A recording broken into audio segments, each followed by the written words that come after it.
and welcome to Violin with Paula. I'm Paula and this is my violin Francesco, and we are on week 10 of the Kreutzer challenge. It's going to be another fairly quick one today. We're doing Kreutzer number 8. It's still about 1,000,000 degrees in the UK, although now it's thunderstorming as well, so it's a bit too hot to play for too long. But we are going to look at number 8 today, which is our first in the key of E major, and I'm just going to start by playing it through and then I'll discuss a few things about the piece. So here's Kreutzer number 8.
One of the things I love about doing this Kreutzer challenge is that it's all very live and unedited and uncut. So I did a little experiment that time. I thought I would try playing it faster, and it doesn't work, so I'm glad that I know that, and I'm glad that I found that out in front of all of you. So the marking on this one is allegro non troppo. I went a bit faster, I think, than I had ever done it before, and it's really hard. I'm glad I did, because it's really hard to resist that temptation when you see 2 pages of semiquavers or 16th notes for the Americans. Just go for it, because we're violinists, we play fast. But what happens when you play it, at least when I play it that fast, is I lose the little bit of time that I would like to make the variations and the bow strokes to make more music out of it. So I'm going to try it again slower, and hopefully you'll notice a difference with how I'm using the bow and the bow strokes. So just maybe a few things to highlight.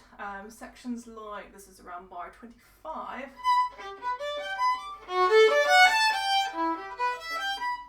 You can do a lot there with a sort of pocket-bell canon descending bass line there.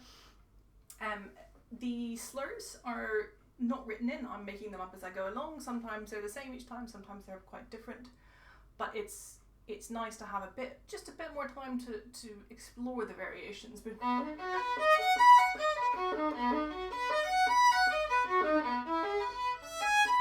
lots of stuff you can do with slurs in this piece, actually. And then another thing is there's fortes and pianos written, no diminuendos or anything like that. I don't think they're a subito forte or a subito piano. I think they are indications. And I still think that even if a forte at the beginning of the bar, like at the very first bar, has forte, actually you might still play the first note quite quietly. Distinctly but quietly, because you want to show this phrasing toward the top. And I've chosen generally to phrase toward the upper notes. But I suppose you could do it the other way around as well.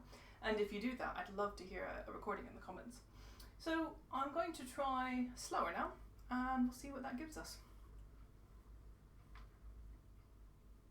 And in fact, if you're wondering how you figure out the tempo of a piece, you find a useful spot to think of in your head and sort of breathe it and sing it.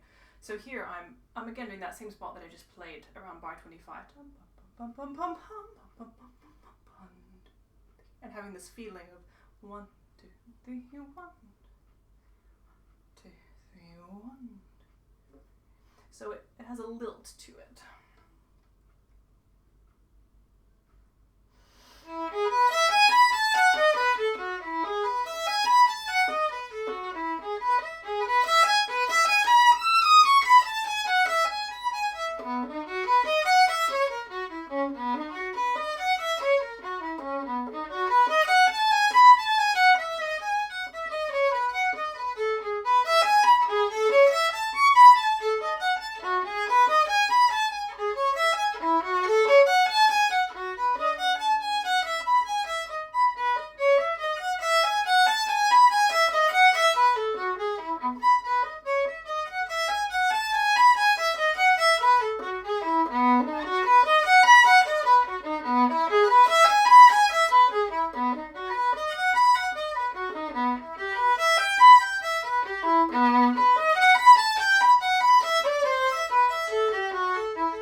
So if I could change one thing about my performance, both of them actually, and by change one thing, I mean I should practice this and I haven't, it is when I start getting tense to avoid doing this sort of motion. Because there are times when, I'll be honest, I don't know this movement as well as I would like to know before recording it, but that's part of the joy of this challenge, is just doing it and getting on with it.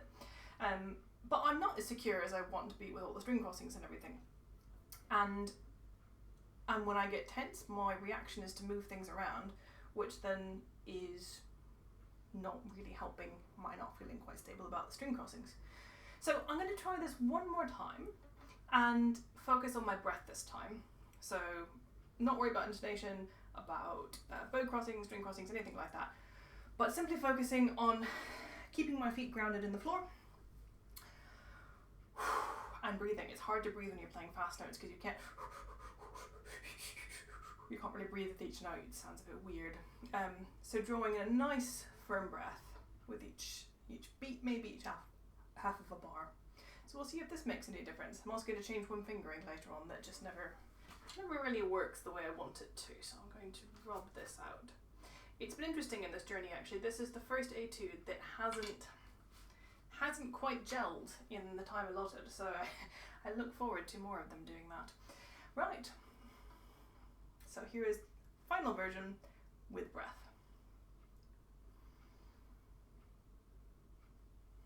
And the other thing, sorry, not just the breath, but also thinking in bigger terms. When I get tense, everything gets a little bit compressed.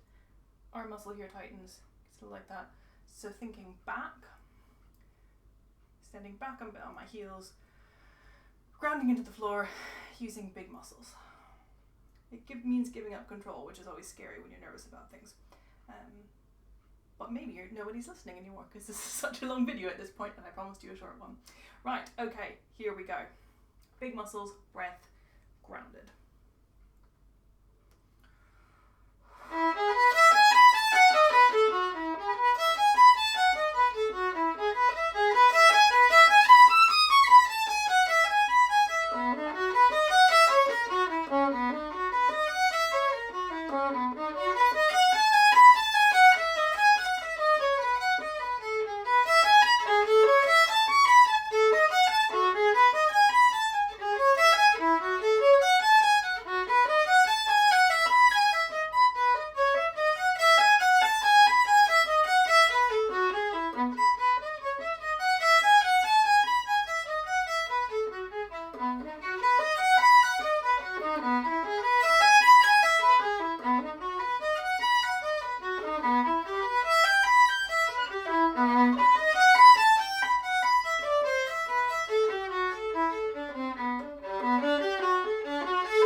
Thank you very much. Like it and share with a friend. Subscribe to the video and see you next week. Bye!